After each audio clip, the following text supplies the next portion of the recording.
like your money's playing a game of hide and seek and, well, mostly just hiding. Yeah, that feeling is pretty common right now. Today on the deep dive, we're tackling that head on.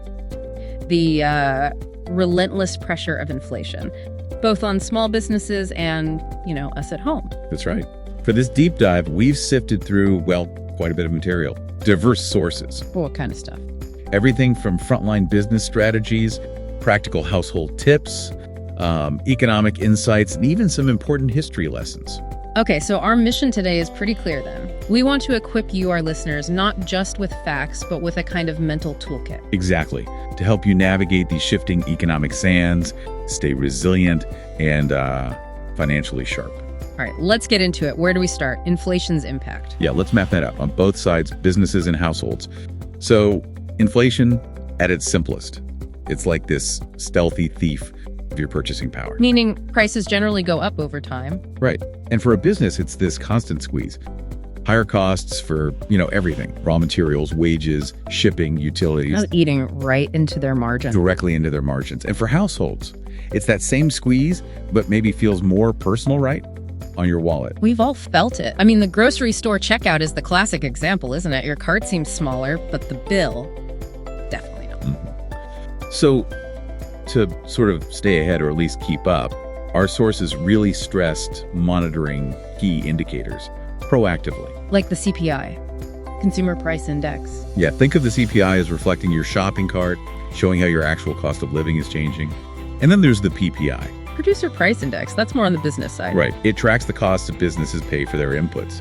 And often, that's a bit of a warning sign for what's coming down the pipe for consumers, what's about to hit your wallet. Okay, so monitoring is one thing, but what about adapting? What did the sources say there? It seems crucial. Absolutely crucial. Proactive adaptation is key. For businesses, this means not just having a budget, but a really flexible financial roadmap, one that actually anticipates higher supply costs. And forces them to prioritize spending, I guess. Ruthlessly prioritize essential spending, yeah.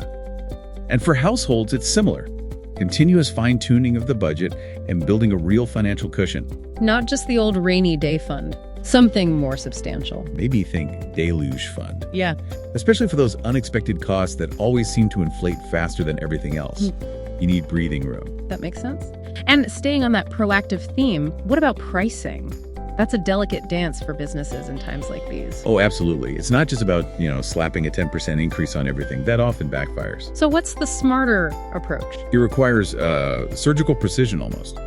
Analyzing margins very carefully, identifying which products or services has the highest value perception, and crucially, adding value where you can. How so?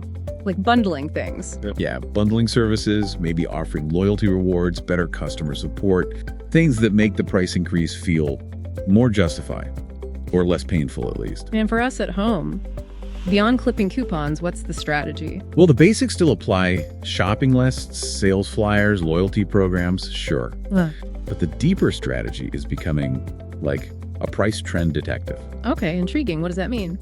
It means not just comparing today's prices, but maybe using apps or looking at historical data to spot real value, recognizing shrinkflation, smaller package, same price. Shrinkflation, yeah. Exactly. And identifying maybe the best times to buy certain things. It's about using information to your advantage. Interesting. Now, beyond budgeting and shopping, technology came up in our sources too, right? As a weapon against inflation. How does that work for businesses? Well, a key way is automation. Automating tasks like payroll, invoicing. That's not just about efficiency. It directly cuts costs. Reduces labor time, fewer errors. Precisely. And for both businesses and individuals, diversification is another powerful shield. For a business, maybe adding new services or product lines, spreading the risk. And for individuals, beyond just getting a side hustle. Well, side hustle is one way, sure. But it's more about thinking like a portfolio manager for your own income. Could you monetize unused space in your home? Leverage a skill for freelance work. Or even just negotiate a raise, citing your own increased cost of living. Absolutely. That's diversification of effort, in a way. This brings up the human side of things. Inflation hits people's wallets, which hits morale. How do businesses support their teams? That's critical. Employee retention is a huge cost saver, especially now.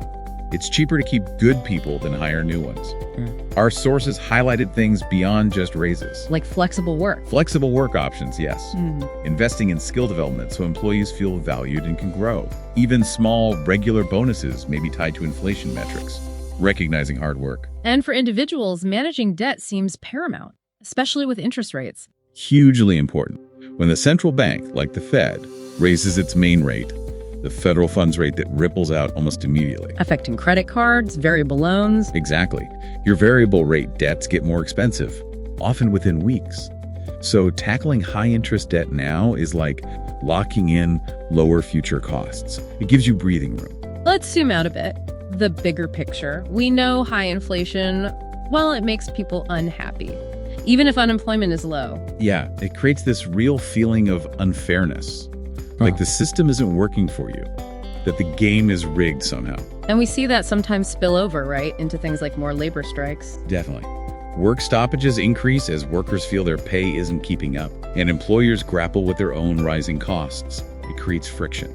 Does history offer any lessons here? I know the 1970s get mentioned a lot. They do. Inflation back then was not only high, peaking near 13%, but also really variable and unpredictable. It caused widespread anger, lots of strikes. And breaking it required some tough medicine, right? Very tough. The policy interest rate had to go incredibly high, up to 21% at one point. And it triggered a deep, painful recession to finally break that inflation cycle. So how is today different? Or is it? Well, the hope is we've learned from that. We now generally operate with clear inflation targets. Canada's had a 2% target for over 30 years, for example. Provides an anchor. An anchor, exactly. And the policy response now tends to be more forceful and sustained earlier on, designed to stop inflation becoming entrenched like it did in the 70s. So the current strategy, even if it feels painful, is about trying to avoid that worse outcome. That's the idea. Staying the course with current measures, aiming for a quicker return to price stability, hopefully at a lower overall economic cost than last time. It really sounds like navigating inflation isn't just about hunkering down. No, not at all. It's less about weathering a storm passively and more about becoming a skillful sailor, constantly adjusting the sails. It takes smart planning, creative thinking, and real adaptability. A challenging time, but maybe also an opportunity to build resilience. Well put. So thinking about adaptability, here's something for you, our listener, to consider. What one small proactive change will you make this week to strengthen your financial footing against these ongoing economic shifts?